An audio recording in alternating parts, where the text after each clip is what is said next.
Hello friends, కింద పడ్డ పై చేయి నాదే. నిన్నటి నుంచి గోధి మీడియాలోను రైట్ వింగ్ హ్యాండిల్స్లోనూ జరుగుతున్న ప్రచారం దీనికి మరొక బెస్ట్ ఎగ్జాంపుల్. విద్యార్థుల ఒత్తిడికి, నిజానికి ఉద్యమానికి తల ఒగ్గి ధర్మేంద్ర ప్రధాన్ రాజీనామా చేశాడు. ఆ విషయంలో ఎటువంటి శేషభిషలు లేవు. కానీ రాజీనామా చేస్తూ ఆయన ఏమన్నాడు, దేశాన్ని యాంటీ నేషనల్స్ చేతిలోకి పంపించకుండా ఉండటం కోసం మాత్రమే నేను ఈ రాజీనామా చేస్తున్నాను అన్నాడు. నిజానికి ఒక తప్పు జరిగినప్పుడు దానికి బాధ్యత తీసుకోవటం, ఒక్కొక్కసారి రాజీనామా చేయటం కూడా ఉంటుంది. నిజానికి రాజీనామా దాకా రావడానికి కారణం ఏంటంటే వాళ్ళు బాధ్యత తీసుకోకపోవటం. గతంలో జరిగిన నీట్ లీకులకు బాధ్యత తీసుకుని దాన్ని కట్టడి చేసి ఉంటే పరిస్థితి ఇక్కడ దాకా వచ్చేది కాదు. కానీ మమ్మల్ని ఎవరు ఏమీ చేయలేరనే ఒక అహంకారం ఏదైతే ఉందో అదే ఇక్కడ దాకా తీసుకొచ్చింది. అంతేకాదు 12 ఏళ్లుగా దుర్భేద్యమైన ప్రభుత్వం, దీన్ని ఎవరు ఏం చేయలేరు అనే ఒక నరేటివ్ ఏదైతే ఉందో ఆ నరేటివ్ని పిల్లలు ఆడుతూ పాడుతూ బద్దలు కొట్టేశారు. అయినప్పటికీ కూడా కింద పడ్డ పై చేయి మాదే అని వాళ్ళు మళ్ళీ చెప్తున్నారు. అందులో ఒకటి గోధి మీడియాలో వస్తున్న ప్రచారం మీరు చూసే ఉండుంటారు. ఇది కూడా మోదీ మాస్టర్ స్ట్రోక్ అట. ఎందుకు, దేశంలో వైలెన్స్ సృష్టించడానికి వీళ్ళందరూ కూడా ప్రయత్నాలు చేస్తున్నారు. ఆత్మాహుతి దళాలు కూడా తయారయ్యాయి. వాటన్నిటిని ఆపడం కోసమే ఇప్పుడు మోదీ ఆయన్ని ఒప్పించి రాజీనామా చేయించాడు అని చెప్తున్నారు. బట్ వాస్తవం ఏంటో మనకందరికీ తెలిసిందే.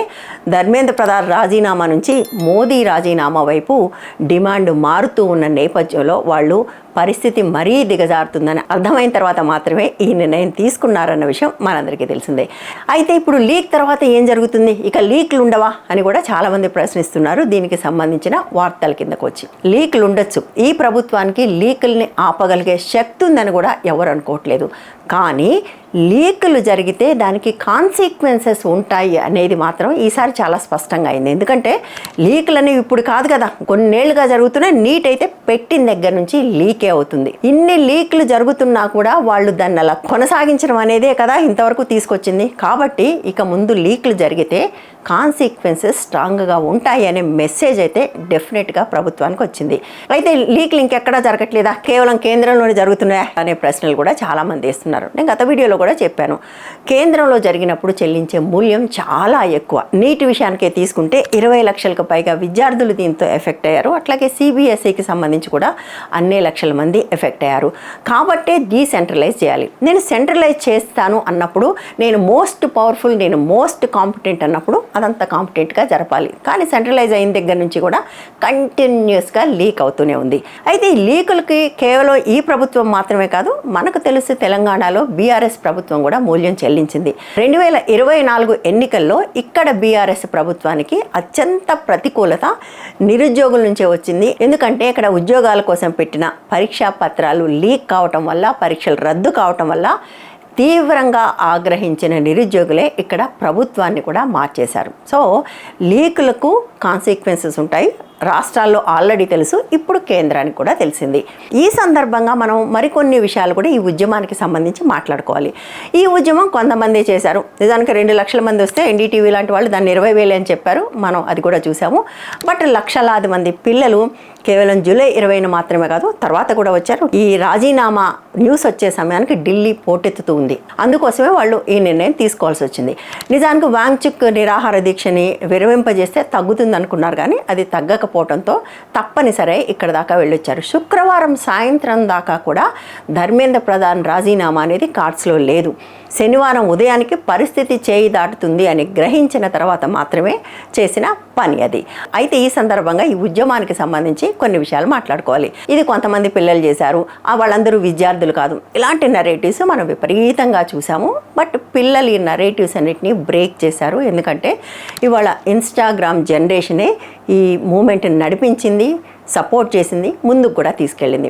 ఈ ధర్మేంద్ర ప్రధాన్ రాజీనామా వార్త తెలిసే సమయానికి మా ఇంట్లో చాలామంది పిల్లలు ఉన్నారు. అందరూ 15-16 ఏళ్ల పిల్లలు, మా బాబు ఫ్రెండ్స్. వాళ్ళందరూ రూమ్లో కూర్చొని రీల్స్ చూస్తున్నారు. రీల్స్ చూడటం కోసం అందరూ ఎందుకు కలవాలి, ఏదన్నా ఆడుకోవచ్చు కదా, ఏదైనా మాట్లాడుకోవచ్చు కదా అని మామూలుగా అందరు ఇళ్ళలో లాగానే మేము కూడా వాళ్ళని కోపడుతున్నాం. సడన్గా 2:20 ఆ ప్రాంతంలో ఆ రూమ్లోంచి ఒక పెద్ద కమోషన్ వచ్చింది. పెద్దగా అరుపులు వినపడ్డాయి. అందులోంచి మా వాడు బయటకు వచ్చి అమ్మ ధర్మేంద్ర ప్రధాన్ రిజైన్ చేశాడని చెప్పాడు. సరిగ్గా 2 నిమిషాల తర్వాత 2:18కి ధర్మేంద్ర ప్రధాన్ ట్వీట్ చేస్తే రిజిగ్నేషన్ లెటర్ని 2/20కి పిల్లలందరూ కూడా దాన్ని సెలబ్రేట్ చేసుకోవడం మొదలుపెట్టారు. ఈ పిల్లలు ఎవరూ కూడా పొలిటికల్ ఫ్యామిలీస్ నుంచి వచ్చిన వాళ్ళు కాదు. నిజంగా చెప్పాలంటే అపొలిటికల్ ఫ్యామిలీస్, అంటే రాజకీయాలకు మనం దూరంగా ఉండాలి, రాజకీయాలతో మనం సంబంధంలో ఉండకూడదు అనుకునే ఒక alpha generation, not even gen alpha ఇది. వాళ్ళు కూడా దాన్నంత కీన్గా ఫాలో అవుతున్నారు. అంటే అక్కడికి వెళ్ళిన 1-2 లక్షలు కాదు, దేశవ్యాప్తంగా అనేక మంది పిల్లలు ఇవాళ వాళ్ళతో ఉన్నారు అనటానికి ఇది చాలా పెద్ద ఎగ్జాంపుల్. చాలామంది ఇళ్లలో ఇదే ఎక్స్పీరియన్స్ కూడా ఉండాలి. అయితే కేవలం ఇది దేశంలో ఉన్న పిల్లలు మాత్రమే కాదు, ప్రపంచవ్యాప్తంగా కూడా ఈ మూమెంట్కి ఒక రిఫ్లెక్షన్ వచ్చింది. ఢిల్లీలో జరుగుతున్న ప్రొటెస్టులకు సాలిడారిటీగా చాలా ప్రొటెస్టులు జరిగాయి. లండన్లో జరిగాయి, బెర్లిన్లో జరిగాయి. బెర్లిన్లో జరిగిన ఒక ప్రొటెస్ట్లో వెరీ ఇంట్రెస్టింగ్ క్యాప్షన్ కూడా నేను ఒకటి చూశాను. అందులో ఏముంటుందంటే, as a German I know what dictatorship is when I see one. ఒక జర్మన్గా నాకు ఒక డిక్టేటర్షిప్ని చూడగానే అది ఏంటి అనేది నాకు అర్థమవుతుంది. గతంలో రైతుల విషయంలో ఎట్లయితే ప్రపంచవ్యాప్తంగా సపోర్ట్ రావటము, ఎంబరాస్మెంట్కి గురి కావటం జరిగిందో, సరిగ్గా ఈ విషయంలో కూడా అదే జరిగింది. దానివల్లనే ప్రభుత్వం తప్పనిసరై తల ఉంచింది. ఇంకొక తమాషా విషయం కూడా మనం ఈ సందర్భంగా మాట్లాడుకోవాలి. చివరికి మోదీ సెల్ఫీ వీడియోలు కూడా పెట్టాల్సిన ఒక పరిస్థితి వచ్చిందన్న విషయం మనకు తెలుసు. అర్ధరాత్రి ఆయన ఒక సెల్ఫీ వీడియో పెట్టారు. కానీ ఆ వీడియోని ట్రోల్ చేసినట్టుగా ఇప్పటి వరకు ప్రధానమంత్రి మోదీ చేసిన ఏ వీడియోను కూడా ట్రోల్ చేయలేదు. డిస్లైక్స్ వచ్చాయి. గతంలో మనం చూసాము, ఆయన చేసిన మన్ కీ బాత్కి లైక్స్ కంటే డిస్లైక్స్ కూడా ఎక్కువ వచ్చిన పరిస్థితి కూడా మనం చూస్తున్నాం. కానీ దీన్ని ఎంత స్థాయిలో ట్రోల్ చేశారంటే ఎవ్వరూ భయపడకుండా దాని మీద కింద కామెంట్స్ పెట్టారు. ఆయన మిత్రం బదులుగా ఫ్రెండ్స్ అంటే చాలామంది you are not my friend అని కూడా చెప్పేశారు.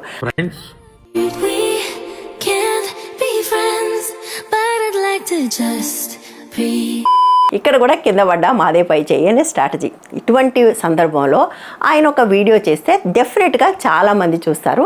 ట్రోల్ చేసినప్పటికీ కూడా చూడాల్సిందే కదా. సో దానివల్ల దాన్ని విపరీతంగా చూశారు అంటే ఈ వీడియో సక్సెస్ అయిందని తెల్లవారి మోదీ మళ్ళీ థ్యాంక్స్ చెప్తూ మరొక వీడియో చేశారు. Thank you friends. అది చూస్తే నాకు చాలా నవ్వు వచ్చింది. అసలు ఈయన ప్రధానమంత్రినేనని. ఇంత రియాలిటీకి దూరంగా ఎట్లా ఉన్నారు ఈ మనుషులు, ఈ ప్రభుత్వం అని. అంటే వాళ్ళు మొత్తం కూడా నరేటివ్ని ఎట్లా బిల్డ్ చేయటము, ఎట్లా మన నరేటివ్ని పుష్ చేయటం అనే, కానీ ఆ వీడియోకి ఆ సందేశానికి వచ్చిన వ్యతిరేకతను వాళ్ళు పట్టించుకోలేదు. ఎంతమంది వ్యతిరేకించినా సరే సోషల్ మీడియా పరిభాషలో అది ఎంగేజ్మెంట్ కాబట్టి సక్సెస్ అనుకునే స్థితికి ఈ ప్రభుత్వం నిజంగా దిగజారిపోయిందని నాకైతే చాలా గట్టిగా అనిపించింది. అట్లాగే మోదీ తన వీడియోలో ఫాస్ట్ ట్రాక్ కోర్టు వేస్తాము, అందరినీ శిక్షిస్తామని కూడా చెప్పారు కదా. 45 మందినో 47 మందినో కాంట్రాక్ట్ ఉద్యోగులు కూడా తీసేస్తున్నట్టుగా వాళ్ళు ప్రకటించారు. అది కూడా ఎంత అపహాస్యమైందంటే, ఆయన ఏ రోజైతే ఈ వీడియో చేశాడో అదే రోజు 2024 లీగ్కి సంబంధించి చాలా హడావుడి చేసి ఎవరినైతే అరెస్ట్ చేశారో అతని మీద ఏ ఎవిడెన్స్ లేదని సిబిఐ కోర్టులో క్లోజర్ రిపోర్ట్ వేసింది. ఏ ఎవిడెన్స్ లేకపోతే అతన్ని ఎందుకు అరెస్ట్ చేశారు? ఒకవేళ చేసినది అతను కాకపోతే మరి ఎవరు దీన్ని లీక్ చేశారు? ఫాస్ట్ ట్రాక్ కోర్టు వచ్చినంత మాత్రాన చట్టం అయితే మారదు కదా. చట్టం ఎలా ఉందో అలాగే ఉంటుంది. అందులో ఉండే లూప్ హోల్స్ అన్నీ అలాగే ఉంటాయి. నేరస్తులు తప్పించుకోవడానికి ఉన్న అవకాశాలన్నీ అలాగే ఉంటాయి. ఫాస్ట్ ట్రాక్ కోర్టు వేసినంత మాత్రాన వాళ్ళు తప్పించుకోకుండా ఉండే అవకాశం లేదు కదా. అందుకోసం మోదీ చేసిన ఈ ప్రకటన కూడా విపరీతంగా బూమరాంగ్ అయింది. సరే, ధర్మేంద్ర ప్రధాన్ రాజీనామా చేశారు. ఇప్పుడు ఏంటి మరి? నిజంగానే మనం కూడా ఆలోచించాల్సింది వాట్ నెక్స్ట్ అని. సో అన్నిటికంటే మొట్టమొదటిది, మనం నిజంగా ప్రశ్నిస్తే, మనం పట్టుదలగా ఉంటే ఏ ప్రభుత్వాన్నైనా మెడలు వంచొచ్చు. That is called democracy. ఇక్కడ జరిగింది ధర్మేంద్ర ప్రధాన్ రాజీనామానా, పిల్లల విజయమా కాదు. ఇది డెమోక్రసీ విజయం. ప్రొటెస్ట్ అనేది డెమోక్రసీలో చాలా కీలకమైన టూల్. ఆ టూల్ 12 ఏళ్ల తర్వాత ఈ దేశంలో పనిచేయటాన్ని ప్రజలందరూ విట్నెస్ చేశారు. దానివల్ల ప్రజలకు ఒక ధైర్యం వస్తుంది. మనం ప్రశ్నించవచ్చు, ప్రభుత్వాన్ని మెడలు వంచవచ్చు. ఆ రకంగా ఇది డెమోక్రసీ విజయం, దేశ ప్రజలందరి విజయం కూడా. ఇక రెండోది, ఈ మొత్తం మూమెంట్ సందర్భంగా దేశంలో చాలా ఎనర్జీ జనరేట్ అయింది. మనం తలుచుకుంటే ఏమైనా చేయగలమనే నమ్మకం వచ్చింది. దాంతో ఇప్పుడు వెంటనే అందరూ మాట్లాడుతున్న అంశం ఏంటంటే ఇథనాల్. నిజానికి ఈ స్టూడెంట్ ప్రొటెస్టులు మొదలు కావడానికి ముందే ఇథనాల్ అనేది ఒక పెద్ద అంశంగా బయటకు వచ్చింది. ఇథనాల్తో కార్లు పాడవుతున్నాయని అందరూ మాట్లాడుతున్నారు. కానీ అట్లా మాట్లాడిన వాళ్ళందరినీ కూడా ఎప్పటిలాగానే దేశద్రోహులు అంటున్నారు. ఆ మాట వాళ్ళు వీళ్ళు కాదు, స్వయంగా గడ్కరీ కూడా అదే మాట అంటున్నాడు. ఒక జర్నలిస్ట్ నా కారులో మైలేజ్ తగ్గిందంటే ఆమెను కూడా దేశద్రోహి అనేశాడు.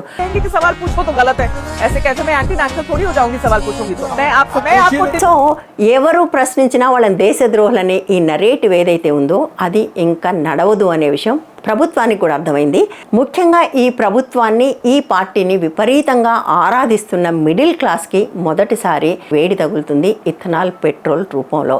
ఇథనాల్ పెట్రోల్ ఎందుకు వద్దు, ప్రపంచం అంతా ఉంది కదా అని అడిగేవాళ్ళు దయచేసి ఇథనాల్ దోపిడీ అని నేను చాలా డీటెయిల్గా వీడియో చేశాను, అది చూడండి. అందులో మీకు అన్ని ఆన్సర్స్ ఉన్నాయి. ఇథనాల్ వాడుతున్న దేశాల్లో ఏం చేస్తున్నారు, మనం ఏం చేయకపోవడం వల్ల ఇక్కడ సమస్య వస్తుందని.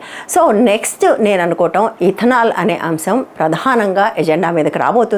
ఇప్పటికే Delhi taxi and transporters association August 4న చలో పార్లమెంటు పిలుపు కూడా ఇచ్చింది. అది కూడా అన్ని వైపుల నుంచి నెమ్మదిగా అంటుకుంటుంది. చూస్తూ ఉంటే సోషల్ మీడియాలో కూడా చాలామంది నెక్స్ట్ ఇథనాల్ అని కూడా మాట్లాడుతున్నారు. సో ఇప్పుడు ప్రభుత్వం ఏం చేస్తుంది, విద్యార్థులు ఏం చేశారో చూసిన తర్వాత ఇది ఆ స్థాయి ప్రొటెస్ట్ కాకుండా ఉండటం కోసం ప్రయత్నం చేస్తుంది. అందులోనూ కూడా ఇది హర్ట్ చేస్తున్నది వాళ్ళ ఓటు బ్యాంక్ని, మధ్య తరగతిని ఇది విపరీతంగా హర్ట్ చేస్తుంది కాబట్టి, అందులో ఉన్నది ఓకల్ సెక్షన్ కూడా కాబట్టి ఇది కూడా ముదిరే అవకాశం ఉందని ప్రభుత్వానికి ఇప్పటికే ఖచ్చితంగా అర్థమై ఉంటుంది. సో వాళ్ళు మొదట ఈ ఢిల్లీ ప్రొటెస్ట్ని జరగకుండా చేయడానికి ప్రయత్నం చేస్తారు. ముఖ్యమైన వాళ్ళని బెదిరించడము, వాళ్ళు బెదరకపోతే వాళ్ళని అరెస్టులు చేయటము, లేదా కొనుగోళ్లకు సిద్ధంగా ఉన్న వాళ్ళని కొనటము, ఇలాంటివన్నీ చేసి ఆ రోజు ఈ ప్రొటెస్ట్ జరగకుండా, లేదా జరిగితే కూడా పెద్దగా ప్రభావం లేకుండా చిన్నగా జరిగేలాగా చూసే అవకాశం ఒకటి ఉంది. అంత మాత్రాన మిగిలిన వాళ్ళు మాట్లాడటం మానేస్తారా? ఎందుకంటే ఇది కేవలం ట్యాక్సీ డ్రైవర్ల సమస్య కాదు, చాలామంది ప్రజల సమస్య కూడా. భారతదేశంలో విపరీతంగా కార్లు ఉన్నాయి, కార్లు ఉన్న వాళ్ళందరూ కూడా ఈ సమస్యను ఎదుర్కొంటున్నారు. కాబట్టి వాళ్ళు కూడా మాట్లాడే అవకాశం ఉంది. నిజానికి నితిన్ గడ్కరీ పెట్రోలియం మంత్రి కాదు, ఆయన రోడ్ల మంత్రి. బట్ ఆయనే విపరీతంగా ఇథనాల్ని నెత్తిన పెట్టుకొని మోస్తున్నాడు కాబట్టి ఆయన వైపు ఇప్పుడు వేళ్ళన్నీ చూపించడం అనేది మొదలు పెడతాయి, గతంలో కంటే మరింత ధైర్యంగా.